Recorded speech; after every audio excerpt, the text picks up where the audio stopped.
resurrection, what is the one miracle of Jesus that is recorded in all four Gospels? Just think about it as I read, okay?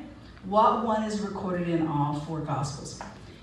Out of over 30 miracles that we record, only one is in Matthew, Mark, Luke, and John. Could it be the raising of Lazarus from the dead? What a sight that must have been in Bethany that day when when Lazarus walked out of the tomb after being dead for 4 days. Jesus said, "Come out." Wasn't that one? That was a great one, though. Or was it when Jesus turned the water into wine at the wedding? Or when, it wasn't that one. Or when Jesus walked on the water? Or wasn't that one? I'm going to go through a bunch of these, can you tell? The pool, when he healed the man by the pool, that one's not in all four. Anybody have any idea which one is? Becky? The birth. No, that's a miracle, but it's not in all four. Feeding Feeding the 5,000. the 5,000. Who said that on this side? Joe? You guys are right. It's the feeding the 5,000. It's the only miracle in all four Gospels. So that must have been a sign that, boy, this really was impactful. It was important. Or it got passed down really well over the years, and it was recorded by the writers of the Gospel. A lot of people were there. Yeah, a lot of people were there. Exactly. A lot of people were there. So they remembered because Jesus had given them the bread of life. If you remember, the 5 loaves. And he filled their hunger. And they started that journey with Jesus and realized that he could fill more hungers and fill emptiness and fill the hunger of the Spirit and the hunger for meaning and the hunger for an answer to broken dreams. The search was over. The Messiah had come, and Jesus, the bread of life, gave them what they needed that day. So it's also, as you'll see, because it's my theme today, I believe a story of where people have to put their lives in the hands of Jesus, because they really have no other choice. So they faced this great obstacle, but let me read the text just to remind you of the details of the story. And I'm going to read it from John 6. John's my favorite gospel because he was kind of weird and just a little bit out of the box. So it's John 6, 1 through 14. After this, Jesus went to the other side of the Sea of Galilee, also called the Sea of Tiberias. A large crowd kept following him because they saw the signs that he was doing for the sick. Jesus went up the mountain and sat there with his disciples. Now, the Passover, the festival of the Jews, was near. When he looked up and saw a large crowd coming toward him, Jesus said to Philip, "Where are we to buy bread for these people to eat?" Interesting that he asked Philip, because Philip was from this area, about 9 miles away. He said to this to test him, for he himself knew what he was going to do. Philip answered him, 6 months' wages would not buy enough bread for each of them to get a little. One of his disciples, Andrew, Simon Peter's brother, said to him, "There is a boy here who has 5 barley loaves and 2 fish. But what are they among so many people?" Jesus said, "Make the people sit down." Now there was a great deal of grass in the place, so they sat down, about 5,000 in all. And I'm told that that was just the men that they counted, so they could each have had a wife and some children. Then Jesus took the loaves, and when he had given thanks, he distributed them to those who were seated. So also the fish, as much as they wanted. Which, when they were satisfied, he told his disciples, "Gather up the fragments left over so that nothing may be lost." So they gathered them up, and from the fragments of the 5 barley loaves left by those who had eaten, they filled 12 baskets. When the people saw the sign that he had done,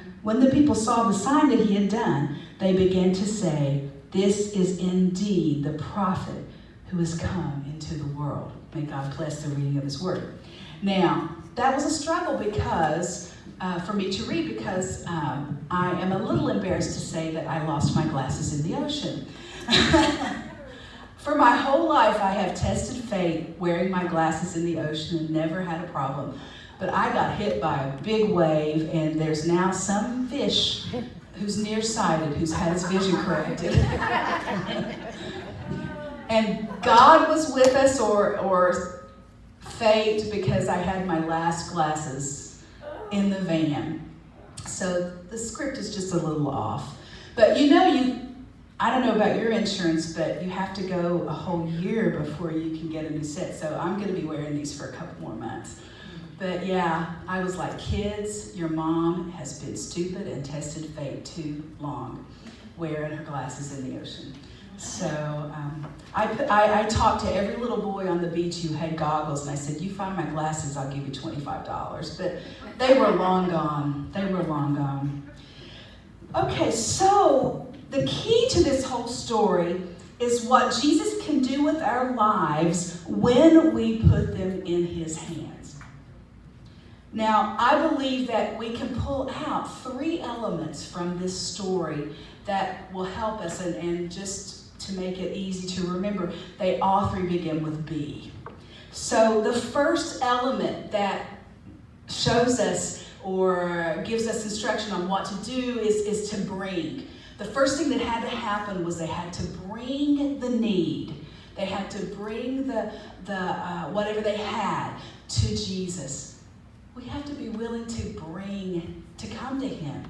So they took the 5 loaves and the 2 fish, and Jesus took what was brought to him, and his hand made the miracles happen. When we depend on him, we are at his disposal, but also we are encased or enveloped in his power at the same time. So on our own, there's nothing we can do about much of our issues or our challenges or our barriers. But when we are able to give ourselves, bring the problem to Jesus, that's the first step. Now, when John told the story, he said that there was only one little boy who brought his lunch that day. And can you imagine the conversation between the mom and the kid that day? It might have gone something like this. Mom, I'm going to go out. There's a big bunch of people down by the sea. I'm going to go see what this is all about. I hear that this Jesus guy is there. Well, that's good, son, but don't forget to take your lunch. Oh, Mom, nobody else will be carrying a lunchbox. Do you hear that? Nobody else is wearing a coat. No. Don't you walk out this door without that lunch. You have to have something to eat. The one thing that most little boys don't want to be is different, and we may owe this miracle to the insistence of a caring mother, maybe.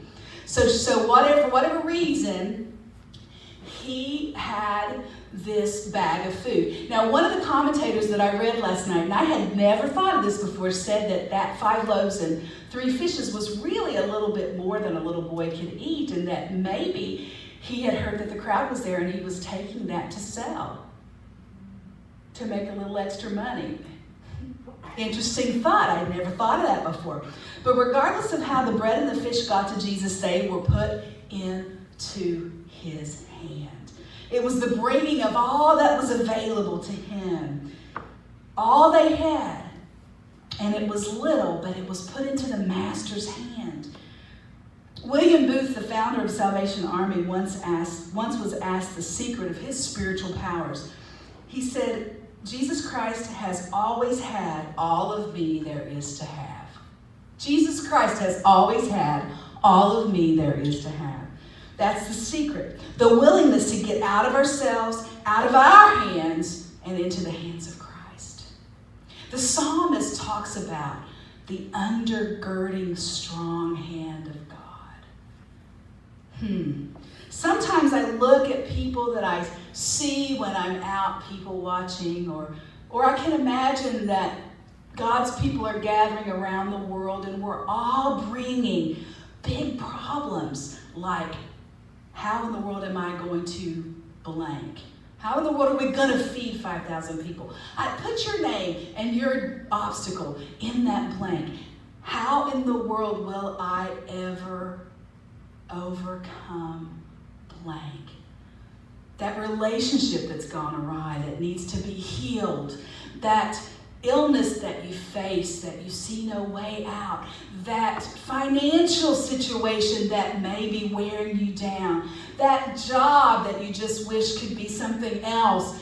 You name it. How in the world will I ever overcome or deal with blank? Putting it in the hands of God. There is nothing that we can't take to God's hands. There is nothing too big for God. For God to handle. Maybe Andrew, one of the disciples, was wondering, what good are we going to do with only 5 loaves and 2 fish? Theoretically, or we know that God could have, through Jesus could have snapped his finger and this problem would have been done. It would have been taken care of. But isn't it interesting how he chose to make it happen through those disciples who were ultimately completely dependent upon Jesus? Do you realize that there are days when you feel like you've got your act together, but that's a facade? That's a mirage, as Bugs Bunny used to say. Because really, we are at the disposal and helpless and can place ourselves in total dependence upon Jesus. And it's where he wants us to be. But sometimes we tend to doubt that Jesus can do it, that our needs will be met. We all come to see Christ and we bring him multitudes of terrors and temptations and unsurrendered issues. And I have to find the courage to trust myself to God's hands. It's not easy. It wasn't easy for those folks that day, those 5,000 plus. And they just seen Jairus' daughter raised from the dead. They just seen Jesus calm the storm. Had they forgotten? They just seen God work, but they just weren't sure about this one present miracle. A little girl learned her multiplication tables through 12 times 12. She raced home to tell her grandfather what she had learned, and patiently he listened to her recite each number. "That's wonderful," he said. "Tell me, though, what is 13 times 13? They hadn't covered that in school yet. It was beyond her range of experience. So the little girl looked at her grandfather and answered, "Grandpa, you know there's no such thing as 13 times 13. Just because she hadn't experienced it, she couldn't see the possibility. Are we like that? We just don't see the possibility.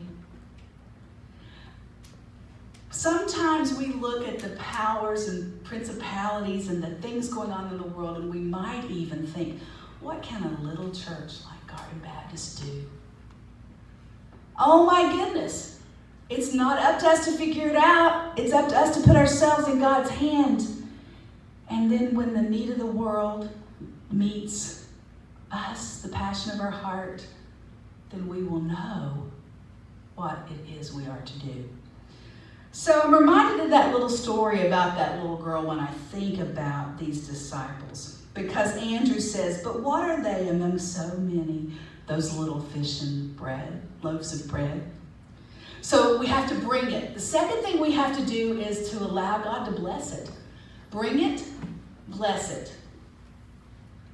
Jesus wasn't whining at that point, but the disciples were kind of in this whining mode of, we don't have enough, and let's send the people home. Send them home. We can't take care of them.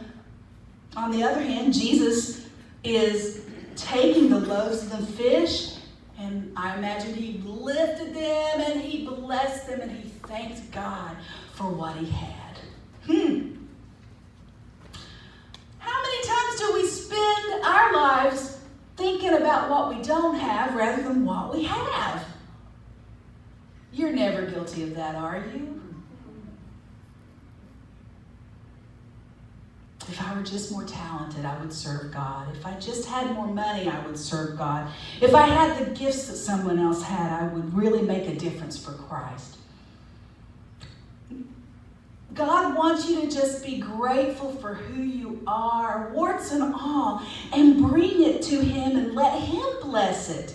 He did it through the disciples when He could have made it happen with one word, because He wanted them to see that little is much when God is in it. An old song, little is much when God is in it. So bring them to Him and allow Him to bless it, to empower it, to make it become more than it is. You know, gratitude comes not so much from what we have as to how we see what we have. To the disciples, they were only 5 fish and 2 loaves, not nearly enough to do anything, but to Jesus, it was a gift from God, and turning His head to heaven, He thanked Him for it. You can even be thankful for the experiences of your life, good and bad, because God can take those and use those for somebody else. Read a story about a family in Southport who had lost a daughter in a terrible accident, which took them forever to heal from. But they had gotten to a place in their life when they were able to stand up in their church and say, because we've been broken, because we've been completely dependent on God to get through this, we've realized that God can take the good and the bad and make it into something miraculous. And so every morning, before they come to church, every Sunday morning, they pray together and they say, who are you going to lead us to today? It's a little bit bigger church, but who are you going to lead us to today that has a need? And so they show up early and they put their spiritual eyes and ears on, and they meet with people and they see how God shows up through them because they've given themselves to Him, and they're able to minister to people in grief, to people who've lost loved ones and dear things to them, and they have allowed the good and the bad to be placed in God's hands. So we bring it, God blesses it, and then this is the third B. I don't like this one, but it has to happen. God breaks it. So after He blessed it, He broke the loaves and the fish and He passed it out. How many things in life only get to the point of being their best after they're broken? I mean, you can't have new wine unless you break the skin and break the grapes. It doesn't make wine unless you break it. You can't have olive oil unless you break it. So much is better once it's broken. And I don't like that process. I don't at all.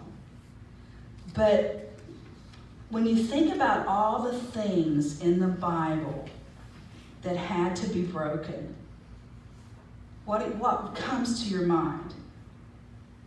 I'm thinking of one in particular. There's several, but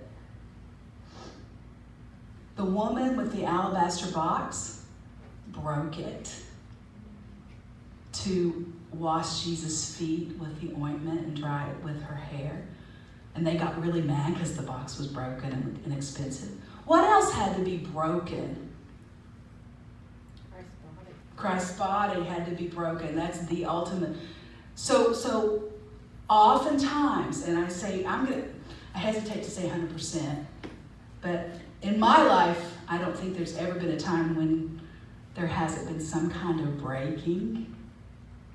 Whether it's breaking my pride, breaking my circumstance, something has to be broken. So what is it that needs to be broken? Or maybe you are broken and you are just realizing it, and You need to be reminded that you're in God's hands and that God, what scriptures say, He takes all things and makes them for good, uses them for good to those who are called according to His purpose. He can take that brokenness and He can make something good from it. If you're in His hands, that's the key. Bring it, bless it, and break it. That's the key to our spiritual growth, to our prospering in this world, to being in God's hands. As you think about those things, we have a song, Precious Lord, Take My Hand.